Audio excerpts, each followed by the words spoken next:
Geeta, the hearing and speech impaired Indian woman who was living in Pakistan ever since she accidentally crossed the border as a child, is finally back home, accompanied by members of the charitable Eid Foundation, which has been taking care of her all these years. She was welcomed by Indian and Pakistani officials at the New Delhi airport. Nearly a decade ago, in fact more than a decade ago, Geeta was rescued by Pakistani rangers who found her sitting alone on the Samjhauta Express at the Lahore railway station. Earlier this month, Geeta identified her father, stepmother and siblings from post photographs sent to her by the Indian High Commission in Islamabad. The Ministry of External Affairs has said that Geeta would be handed over to the family in India only if their DNA samples matched. Meanwhile, External Affairs Minister Sushma Swaraj welcomed Geeta home in a tweet.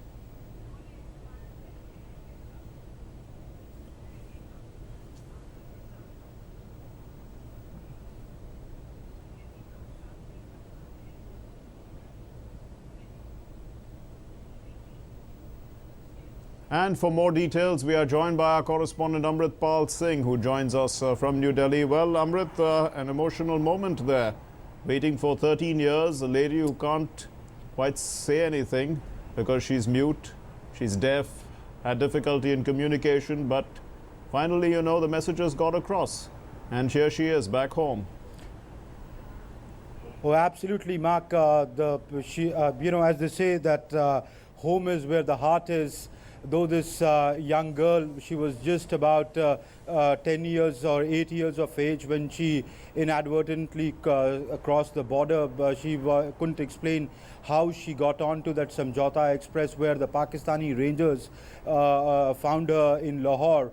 And then she was taken in a charitable shelter, and from Lahore she was finally shifted to Karachi in the Eid Foundation's charitable shelter. And it took a long battle by both the media and on both sides, the Indian media, the Pakistani media, lawyers on the Indian side, lawyers on the Pakistan side, Ansar Barni, the Eid Foundation, and finally the governments of India and Pakistan. The present External Affairs Minister pushed a lot for. She sent our High Commissioner down to Karachi along with his wife to meet Geeta, where she was shown photographs and she recognized them. So clearly, that was visible on her face, though she's, as you said, she's hearing and speech impaired, but her facial expressions gave it away that she was very, very happy to land back home in India. Though she seemed to be a little amused by the sudden media attention that she was getting at the airport where I am. But apart from that, she was quite happy to be back home. And what now, Amrit? What happens? There's a DNA test that has to be done. She obviously has to meet lots of people. What's the next course for her? Right now, she has been taken to the Jawaharlal Nehru Bhavan, the Ministry of External Affairs headquarters, where she's meeting the minister. Her father is there, her mother is there, her stepmother is there. Her brothers were here at the airport, though they could hardly meet her because the media sort of pounced on her the moment she arrived, and she was whisked away. And now she's at the Jawaharlal Nehru Bhavan at about 3 p.m. Sushma Swaraj, the External Affairs Minister, is expected to address a press conference. We are expecting that Geeta would be there along with her on the days. In the evening, she is the Pakistani High Commissioner and his wife are hosting a dinner for her. But yes, you're right that DNA profiling has to take place. Only then will she be handed over. The idea is to hand her back to her actual family, because about 4 families have laid claim to Geeta. And though she has recognized one particular family, Janardhan Mahato's family, who she says is her father, but because there is a communication problem, so the government wants to be doubly sure, and also because of the legal angle involved, because the Pakistani Human Rights Coast had agreed to repatriate her on the condition that a DNA profiling be done, and our government on our end wants that she is reunited with the actual family. So that's going to take a little while. Till then, she's going to be kept at a government shelter, and the government of India will be taking care of her till the time she reunites with the family. A word about the Eidi Foundation as well, Amrit. You know, they've taken care of her for 13 years and they say now it's time for her to go back. An emotional moment for them as well. And they are here too as well. They brought her here. How do they feel? Yeah. Yes, the Bilkis Bano, the matriarch of the Eidi Foundation, the lady who started the Eidi Foundation along with her husband Abdul Sattar Eidi, she's a old lady. She accompanied Geeta on her flight on that PIA 272 flight from Jinnah International Airport, Karachi to the Indira Gandhi International Airport here in Delhi.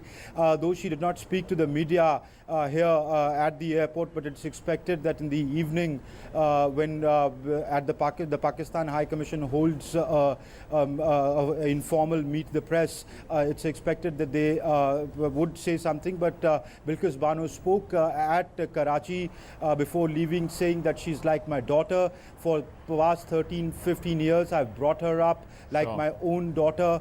I've got very emotionally attached to her. Bilkis Bano telling the media in Pakistan, saying that I did not know the sign language, but bringing her up, I have learned the sign language. I've gotten so used to it, but I'm really letting her go because I believe that for her, this is her home, and it is an emotional send away, and she's looking at sending off her daughter when daughters are married off. So she spoke on those lines. So clearly an emotional moment for the members of the Eidi Foundation.